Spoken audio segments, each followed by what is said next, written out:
আসসালামু আলাইকুম, কেমন আছেন সবাই? আজকে চলে আসলাম আমের আচার বানানোর জন্য।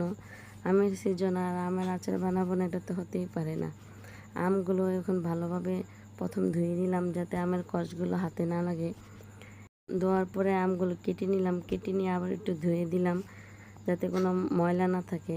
দিয়ে দিলাম হালকা পরিমাণ হলুদের গুঁড়া দিয়ে আমগুলো শুকিয়ে নিয়েছি। এখন দিয়ে দিলাম কিছু পরিমাণ সরিষার তেল দিয়ে এর মধ্যে রসুনগুলো দিয়ে দিলাম হালকা করে ভেজে নেওয়ার জন্য।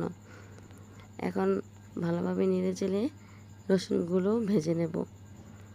এর মধ্যে দিয়ে দিলাম তেজপাতা, শুকনো মরিচ, গরম মশলা আস্ত, তারপরে দিয়ে দিলাম পাঁচফোড়ন আস্ত। এগুলো দিলে অন্যরকম একটা ফ্লেভার আসে। লাস্টে এর ফাঁকেও দিই, কিন্তু এইগুলা রান্নার প্রথমে দিলে স্মেলটা অনেক ভালো হয়। দিয়ে দিলাম সরিষা বাটাটা ভালো মতো নেড়ে চেড়ে কষিয়ে নেব। কষিয়ে নেওয়ার পরে এখন দিয়ে দেব শুকনা আমগুলা। এই তো খুব সুন্দর করে রোদে শুকিয়ে নিয়েছি আমগুলোর মধ্যে এগুলা মিশিয়ে দেব।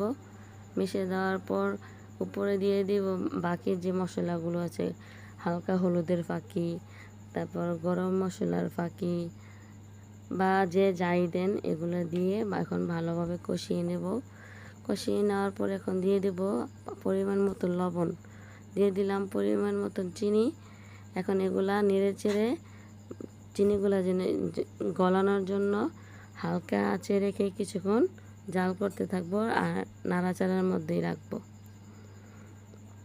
এই তো নাড়াচাড়ার পর চিনিগুলা গলে গেছে, দিয়ে দিলাম হালকা পরিমাণ ভিনেগার দিয়ে অনেকক্ষণ নাড়াচাড়ার পরে তো আমার আমগুলো যেহেতু হয়ে আসছে আচারগুলো, এর মধ্যে দিয়ে দিলাম শুকনো মরিচের গুঁড়া আর এতেছে গিয়ে পাঁচফোড়নের ফাঁকি।